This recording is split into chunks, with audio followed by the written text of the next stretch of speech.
തമിഴ്നാട്ടിൽ ഹിന്ദി ഭാഷ പഠിപ്പിക്കാൻ അനുവദിക്കില്ല എന്നുള്ള പേരിൽ തമിഴ്നാട്ടിൽ വലിയൊരു രാഷ്ട്രീയ വിവാദം തുടക്കം കുറിച്ചിരിക്കുകയാണ്. അതിന് തുടക്കം കുറിച്ചത് സ്റ്റാലിൻ തന്നെയാണ്. പിന്നീട് മറ്റ് രാഷ്ട്രീയ നേതാക്കൾ ഇത് ഏറ്റുപിടിച്ചു. ഇതിന്റെ കാര്യം എന്താണെന്ന് നമുക്ക് നോക്കാം.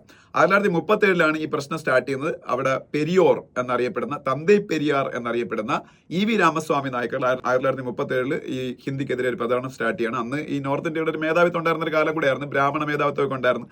അവരുടെ നോർത്ത് ഇന്ത്യക്കാരുടെ ഭാഷ ഹിന്ദി ആയിരുന്നുകൊണ്ടാണ് മെയിൻലി ഹിന്ദിയെ എതിർത്തത് അദ്ദേഹം. അതിനുശേഷം 1965 ഇന്ത്യയിലെ ഒഫീഷ്യൽ ലാംഗ്വേജ് സ്ഥാനത്ത് നിന്ന് ഇംഗ്ലീഷിനെ മാറ്റിയിട്ട് ഹിന്ദി കൊണ്ടുവരാൻ ശ്രമം നടത്തി. അന്നും അത് തമിഴ്നാട്ടിൽ വലിയ പ്രശ്നമായി.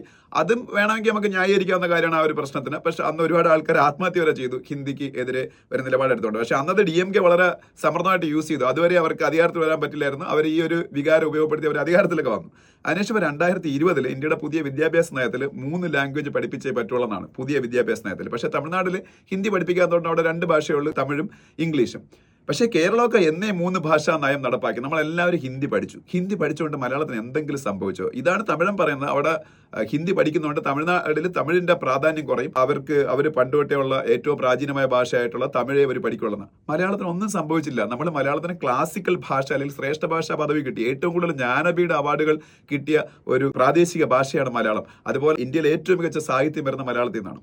അപ്പൊ ഇത് വേറൊരു കാര്യം എന്ന് വെച്ചാൽ തമിഴ്നാട്ടിൽ ഹിന്ദി പണക്കാരെല്ലാവരും പഠിക്കുന്നുണ്ട്. അവിടുത്തെ CBSE സ്കൂളുകൾ മിക്കതും നടത്തുന്ന DMK നേതാക്കന്മാരും ADMK നേതാക്കന്മാരും വിജയൊക്കെയാണ്.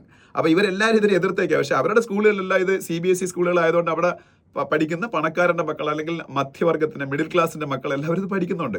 അവരതുകൊണ്ട് ഉയർന്ന നിലയിൽ പോവുകയും ചെയ്യുന്നുണ്ട്. പക്ഷേ പാവപ്പെട്ടവനാണ് ഈ സർക്കാർ സ്കൂളിൽ പഠിക്കുന്നത്. ഈ സർക്കാർ സ്കൂളിൽ മാത്രം ഇത് പഠിപ്പിക്കാൻ പറ്റൂലെന്നാണ് യുവമാരി നിലപാടെടുത്തിരിക്കുന്നത്. അപ്പൊ അതൊരു വലിയ തെറ്റല്ലേ? പാവപ്പെട്ടവന്റെ ഇടയിൽ ഒരു സർവേ നടത്തിയാൽ, അവിടുത്തെ അല്ലെങ്കിൽ ഏത് വിദ്യാർത്ഥിയുടെ ഇടയിൽ ഒരു സർവേ നടത്തിയാലും അവർ ഹിന്ദി പഠിക്കാൻ താല്പര്യമുള്ളവരായിരിക്കും. കാര്യം അതിൽ ഇല്ലാത്തതിന്റെ ബുദ്ധിമുട്ട് അവർ അനുഭവിക്കുന്നുണ്ട്. അപ്പൊ ഹിന്ദി, അതുമല്ലാതെ ദക്ഷിണ ഹിന്ദി പ്രചാര സഭ വഴി തമിഴ്നാട്ടിൽ ഒരുപാട് ആൾക്കാർ പൈസ ഉള്ളവർ ഹിന്ദി പഠിക്കുന്നുണ്ട്. അപ്പം ഹിന്ദി പഠിച്ചതുകൊണ്ട് മലയാളിക്ക് ഇതുവരെയ്ക്കും ഒരു പ്രശ്നവും ഉണ്ടായിട്ടില്ല, ഗുണമേ ഉണ്ടായിട്ടുള്ള. കാര്യം ഇന്ത്യയിലെ പകുതി പോപ്പുലേഷൻ ഹിന്ദിയാണ് സംസാരിക്കുന്നത്.